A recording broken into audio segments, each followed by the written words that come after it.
The continued development of the story involving the coronavirus testing around the NFL. Adam Schefter has new news coming out of Tennessee's camp. This a day after the Raiders' Maurice Hurst tested positive. Stephon Gilmore of the Patriots, who was seen in a shot that everyone is talking about now, hugging Patrick Mahomes right at the end of their game on Monday night. And again, in just the last few minutes, Adam Schefter with breaking news live here on Get Up. Shefty, what can you tell us? Greeny, there is another positive test in Tennessee this morning, and the inconclusive test, that was a second positive test from yesterday, has come back as a confirmed positive. That means that 12 Titans players and 9 non-players over the last week have tested positive. That's 21 positive tests. Obviously, the NFL is looking into this. There was the video that surfaced yesterday of the Titans working out at a local high school after team activities like that had been prohibited by the NFL. The league is looking into it. And I think with the other positive test this morning and really the other positive test from yesterday, which makes it 3 positives the past 2 days, 21 positives over the last week, I think that tells you the game against Buffalo, it's hard to imagine it's going to come off. And when you think about perhaps even pushing back the Titans-Bills game to Monday or Tuesday, you can't do that because the Buffalo Bills are scheduled to play Thursday night against the Kansas City Chiefs. So there's no way the Bills can play Monday and turn around and play Thursday or Tuesday and Thursday. It's not going to happen. There's not a lot of wiggle room here for the NFL in terms of what to do about the Tennessee Titans. But again, another positive test this morning, another confirmed positive from yesterday on top of the situation with Corey Davis, who was added to the team's reserve COVID-19 list. And I would imagine we'll get news about the upcoming Titans-Bills game here shortly. Right, and another reason why there's no wiggle room, just to make sure everyone is caught up on this, their game, which was not played this past Sunday against the Steelers, has been rescheduled for what would have been the Titans' bye week. So that's spoken for as well. So, Shefty, what everyone watching us wants the answer to, I know you don't have it definitively, but let's go through some of the possibilities. What are the options? If they cannot play this week for all the reasons you just described, and their bye week is spoken for, what are the options going forward now for the league involving Tennessee? It takes us back to what we discussed in the first hour, Greeny. It's the first thing that comes to mind. And obviously the league is going over all scenarios. But the one thing we discussed earlier in this show was the fact that the playoff setup for the NFL this year can't be based on a regular number of wins scenario as the league has followed for as long as we can remember. It may just be that the Tennessee Titans cannot play a full 16 games this year, that the league can't push back the schedule any further for one team. Now, again, there's questions about the Patriots and Broncos this week as well. The Patriots are not in their building today. Don't know that they're going to be back tomorrow. The Broncos have been practicing while the Patriots have been on virtual calls. So is it fair to New England to make the Patriots play a game in which they haven't been on the field to go practice? There's an issue for the league. Now, some people have suggested, the league can pause the season. Well, everybody else is in work, preparing, practicing, getting ready to play upcoming games. Tough scenario. League's got a lot of big decisions ahead of it. I have one more question for Shefty, and then I'll bring the guys in, I promise. But everywhere I go, Shefty, and I'm sure you hear it as well, people say to me, Greeny, can't they put the NFL in a bubble? And I know that they always say, what is the response from the league when the subject of a bubble or some sort of modified bubble or multiple bubbles around the country for each individual team? What is the response when that question comes up? The league has continued to insist that all options are on the table, and it will always look at things. We've heard about a bubble in the postseason, but there has not been any momentum garnering for a bubble right now. They're not asking players and teams to up and leave their families, their homes for 4 months. We're in early October. The season goes through early February right now. That would be October, November, December, January, into February. The players and teams are not doing it right now. Again, maybe later in the year, that idea will come up. Maybe it makes a season and the idea of a completion of one more viable. But right now, it's not like there's some momentum building up. Everybody saw it work successfully in the NBA and wants to translate it over to the NFL, but it's not that simple. Of course. The NBA involved far fewer people and far fewer games and all the rest of that. Totally understood. Let me get the players back into the conversation here. My football crew this morning, Dominique Foxworth, Louis Riddick, and Damian Woody. Dominique, I'll start with you. You were the president of the NFL Players Association at one time as well, so you have the insight of how all of that, well, no one's ever dealt with exactly this, right, but with how stuff gets handled. What are your thoughts here? The Titans might have real problems.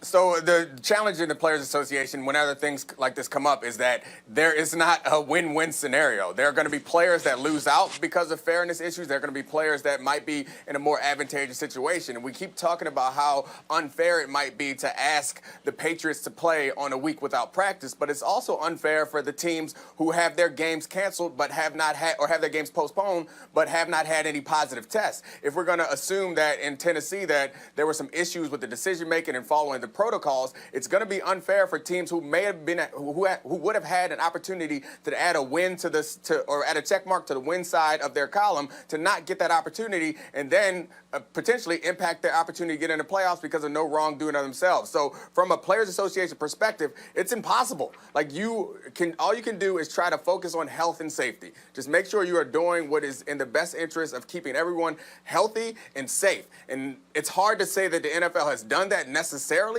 when they're sending teams who have had positive tests out to play games. Despite the fact that no one that they've sent to play the games had a positive test, we saw what happened in New England. We found out that Stephon Gilmore was positive. We're not sure that he got it from Cam Newton necessarily, but they put the Chiefs at risk. And that's how you get an epidemic inside the NFL, is when you start having these teams go and play each other when we're not sure that both of the teams are safe. So, Louis, Riddick, I know, and I'm just letting everybody know, I'm just staying in this here. We'll do the Lamar Jackson stories a little later. Let's just stay with this again as we have breaking news here from Adam Schefter, another positive test with Tennessee. Louis, I know I'm asking you an impossible question, but what are the answers here? What needs to happen now for the National Football League to complete a season which is important for so many reasons, including the billions of dollars that are at stake? I think the only thing that they can do, again, is something that I alluded to earlier, and that is to continue to stress and put the onus on player and, front office and support staff decision making. That's where the onus has to be on, because your decisions are ultimately going to be what gives you the best chance to succeed as far as carrying out this football season. And that is when you are outside the purview of the club itself, when you are at home, when you're at the grocery store, when you're at a restaurant, when you're around your family, when your family is around other people in your family, when your family is around other people that aren't a part of your family. Those decisions that you are making right there are going to be what ultimately gives you a better chance to succeed or reduces your chance to succeed. And we all know what that means. We all know what we're talking about here. There is no perfect answer, Greeny. There is no bubble coming. There is no magical vaccine coming. There is no way to magically get around this. In order to give yourself a chance to mitigate the risk, lessen the chances of there being some kind of widespread, breakout on your football team, each individual person has to say this: I'm willing to make the sacrifice. I'm willing to do the things that I don't necessarily want to do that are going to inconvenience me. I'm willing to stress upon my family, the people that I'm around outside of the organization that I work for. I'm willing to ask them to do the things that they not necessarily don't want to do, but they're going to have to do if I'm able to continue on to play the game that obviously provides for my living here. That's what you're going to have to do.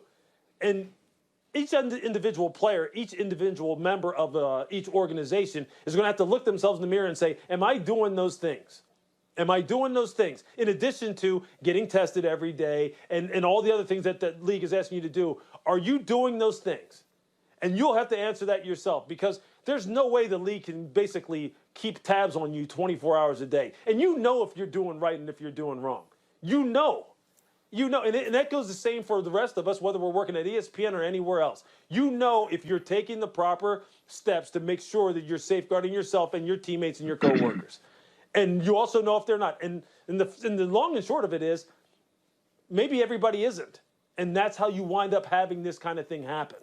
And that's the only way you're going to be able to get through this. It just is. It's going to be on each individual person. And it stinks, man. It does. It stinks for everybody. But the fact is, that's what you're going to have to do. And and I said this again, back in August, if you aren't willing to do it, then just get out. Because there are people that are willing to do it. And I'm telling you, there are people who are willing to do it. I travel every week to these Monday night games and put on 2 masks. An N95, put an Under Armour mask over top of that, a hood up, and I'm sitting there literally just sitting there going, I'm going to do everything I possibly can. And maybe it still gets me. Who knows? Maybe it still gets all of us.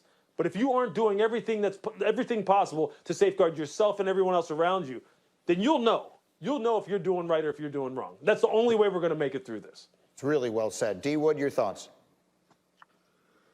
Greeny, I said coming into the season, this is unlike anything that we've ever seen as a country and as a league. And in order for the league to pull this off, guys are going to have to be super, super selfish. And I mean, can't go out to restaurants. You can't do the bars. You can't do the club. You literally have to put yourself in isolation.